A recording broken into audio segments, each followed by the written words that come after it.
I don't know what day of the week it is. And honestly, I quite like that. Not because I'm on holiday or anything. I have things to do, Lily is already asking for breakfast, and there are some very ripe bananas on the counter that needed dealing with. And if you told me 5 years ago that I would be happy not knowing what day it was, I probably would laugh and thought that sounded very boring. Back then, I always felt like I was moving towards something, Friday or the next holiday, or finishing the project I've been working on. But somewhere along the way, I stopped waiting for the weekends, and honestly, I didn't even notice when it happened.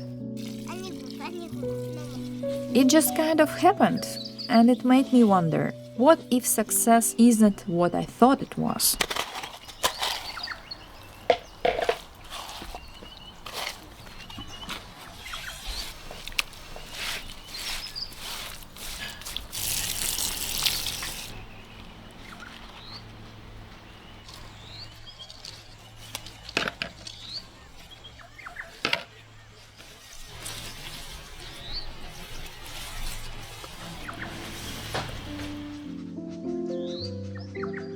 Anyway, today I'm making banana bread. As I mentioned in my last video, I've been baking a ridiculous number of sweet things lately.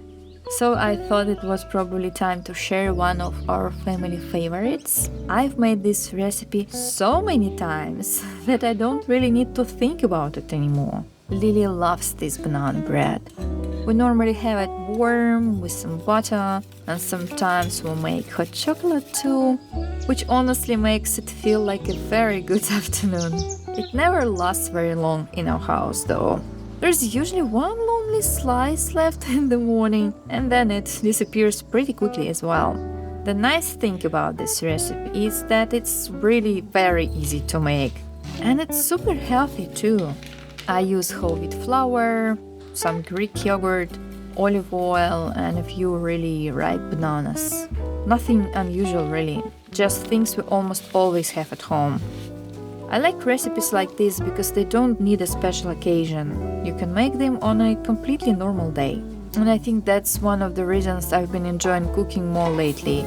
Not because I'm making anything particularly impressive. I'm not. It's just nice to do something slowly, to have my hands busy, to feed my family very well, and to not be trying to do 3 other things at the same time, you know? I can just mix the butter and think about the banana bread, which is probably the correct amount of thinking required for banana bread. And there is something satisfying about making things that you can actually see at the end. Most days I work while Lily naps, so I usually get an hour or 2 on my laptop. And it's funny, sometimes I close it feeling like I've been busy, but I have not really made anything I can actually see and hold, you know? Then I bake a loaf of banana bread and suddenly there is something sitting on the counter, something real. It's very simple, but I really like that. It reminds me that not everything has to be complicated to be worthwhile. Once everything goes into the oven, there is not much else to do. You can't make it bake faster. I've tried checking every 5 minutes and unfortunately it does not help, so you just wait.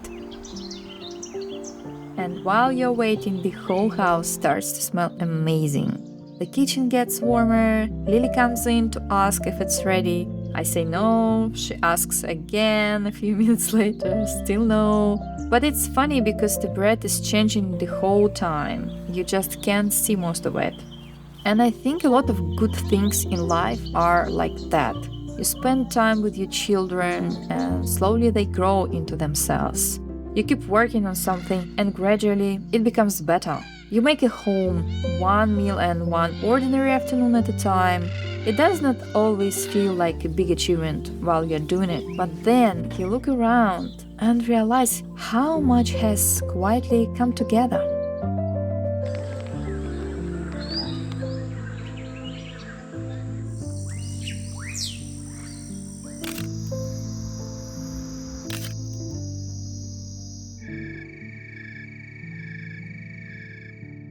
I'm having some time alone now here because the house is empty. My husband and my daughter Lily, they went to the farmer's market this morning. So I'm having the house for myself. And honestly, I don't have a better idea of spending this hour than just sitting here and enjoying my hot drink.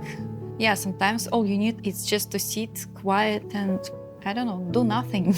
This is the most productive thing for me these days. I felt quite exhausted for the last few weeks.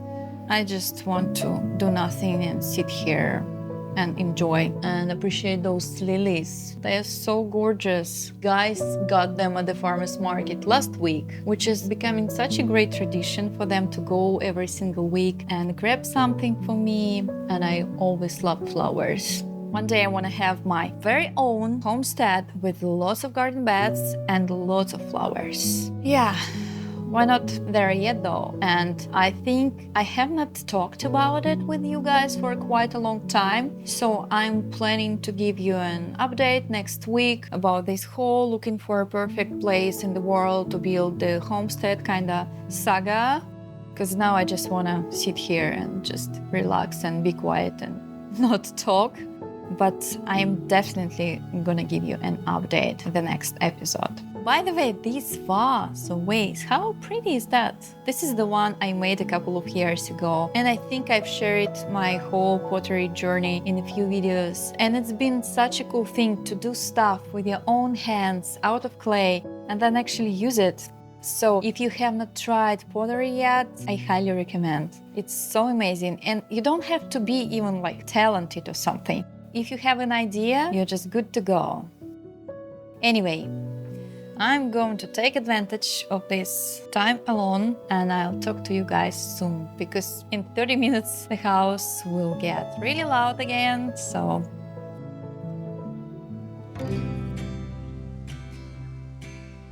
I think this has changed the way I look at productivity too. A productive day used to mean getting lots of work done. Now it can look completely different, like making lunch from scratch, taking Lily outside because she's been indoors all morning, or even calling my parents, which I'm terrible at. Or going for a swim in a creek and simply be in nature, appreciate all the beauty without any rush, or making banana bread and actually sitting down while it bakes. None of those things would have made it onto my to-do list a few years ago. But they make the day feel good, and honestly, I think that should count for something. I don't think a full life has to be a life full of tasks or jobs to be done. I think it can be full of people, good food, conversation, fresh air and time in nature. Little things that make a house feel like home. The bread is finally ready, so I'm going to cut it straight away, even though I know you're supposed to let it cool first, but I never do that. I don't have the patience for that. The butter melts immediately, which is exactly what I want. And then sometimes we make some hot chocolate, sometimes not. Lily gets very excited anyway. This is probably the best part of baking for me. Not the finished recipe exactly. It's everyone coming into the kitchen, someone asking for the first slice, everyone sitting down for a few minutes. Nothing special is happening, but it feels really, really nice. And I think that's what I've been learning. Simple doesn't have to mean boring. A normal day does not have to be improved before you can enjoy it. Sometimes simple is exactly what makes a day feel like yours.